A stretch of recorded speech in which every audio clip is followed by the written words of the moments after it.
just looping now at this point. Okay, so a couple of things here in terms of this. One, it is, lower budget. So, there's some differences there. But, a number of things to notice. First thing, the guy in the middle, the one he works for, I've just never seen a more I think of him as the stereotypical Colombian drug lord. I don't know. I'm just like bad acting.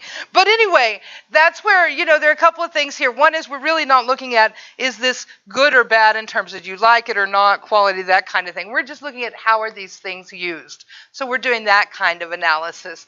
And something else brilliant I was going to say. So just remember that. It went out the door. I don't know. It was there. But they use a lot of close-ups here, too. And we've got this voiceover where he's talking all the time. That's called voiceover. So we've got this voiceover going on. But a couple of things I wanted to look at just because this one's interesting. We do get the close-ups, but we also get some more long shots. Like these, there's much more space. We have this feeling for where he is. When he's in the airport, this guy, just really bad line delivery. Anyway.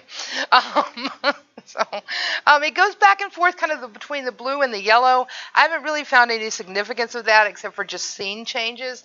But here, we see him in the airport and this kind of sense of space and all of that. In this moment, could you tell, right when they're here, could you tell something was going to happen? I mean, one, it's the voiceover. You need to be extra careful.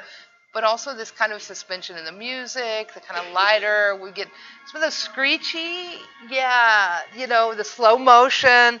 Exactly. And why? Again, because these are clues that we're used to reading that directors rely on to give us more than just what's on the screen in that way.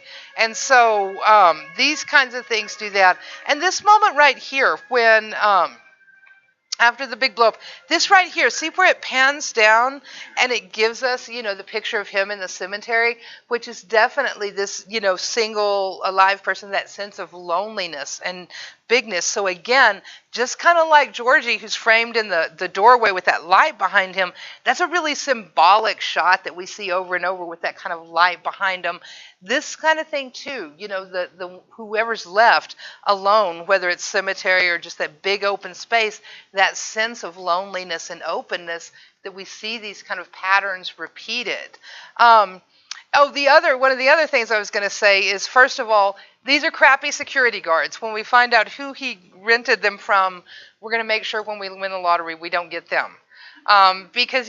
Second of all, silencers don't make guns silent, so obviously these guys should have heard something before. I mean, really, anyway. And that's what it was I was going to say is, so one time, did I tell you about Spider-Man and my sister? And when the first one came out, she goes back into work on Monday, and, you talk to people you work with, and they were talking, and she says, oh, we went and saw Spider-Man, and her friend at work had too, and she said, well, how'd you like it? And Tracy was like, oh, we liked it. It was fun. And her friend said, yeah, but it wasn't very realistic. Yeah, exactly. It's Spider-Man, okay? It's not supposed to be realistic. In the Spider-Man world, we believe that people can be bit by a spider, and you can swing from buildings and everything. Oh, my God, I so wanted to do that when I was a kid. I was like, I want Spider-Man powers. You suspend it's called suspending your disbelief. You suspend your disbelief so that you can enjoy the story. Things that don't really happen, that aren't real, we pretend. And that's kind of one of the things that we do with films. If we have to, it can be stretched too far where we don't really believe it, right? I mean, we let ourselves believe Spider-Man or whatever it is, right? And we can go with that. But at what point is it like, okay, yeah, I know this is fake and real, but that's just silly or stupid or whatever our tolerance point is. So definitely there's this point in terms of literature that we call suspending disbelief and, a real reality within this. So there are places in this movie where we have to suspend disbelief a little bit more than we would, but we're going with it. So check this out. This scene here. Let me get sound back. Yeah, we got it. Okay. Oh, I want to speed it up. Let me get the guy shot. Okay. Yeah. Okay. Oh, this is good. Okay.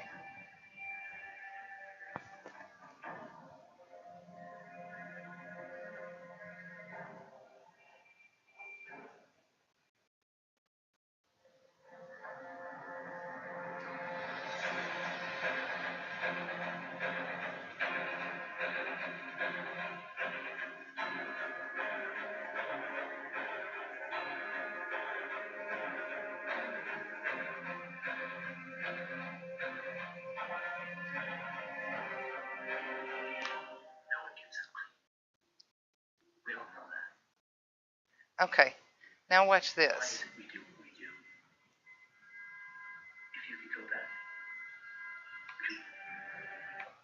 Watch it without the sound.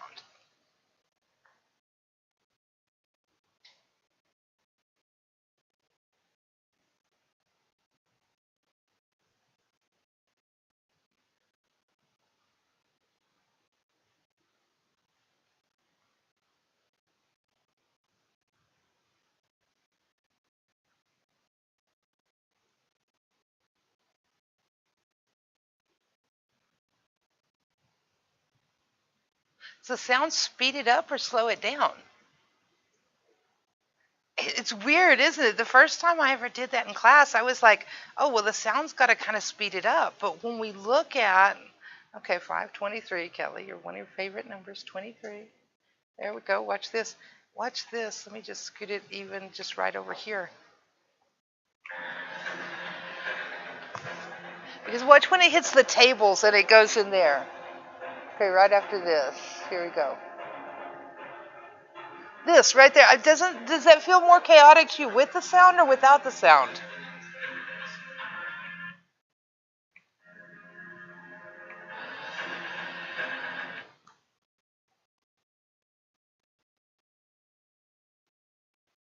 It's different, isn't it?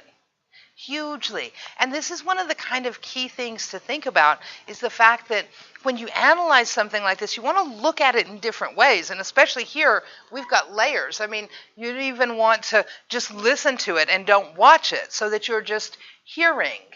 You watch it without having the music, so you're just seeing, and then of course all of it together. But that doing that last scene without the sound, it changes that pace all of a sudden, doesn't it? And that's one of the ways you figure out what sound does, or the lighting, or just kind of those visuals there, is you watch it without it and say, how is this different? And that was one of the things I really didn't expect, because for me, that music actually almost slows it down a little bit where my brain can keep track of it. To me, it seems, and I've had other students or, other people who say, no, it's different. It makes it faster. But to me, especially in those moments right there, that's just so chaotic. But with the music, it becomes a little bit more where it's that pacing that is pointing to it in that way. And so thinking about what that music does in terms of helping us see and understand or create that tension, that feeling, and especially in this last moment, that music is highly reliant on like that percussion and that driven beat, that very consistent monotone beat that is about kind of reflecting the heartbeat and all that kind of stuff. So those are different ways to look at this. 41.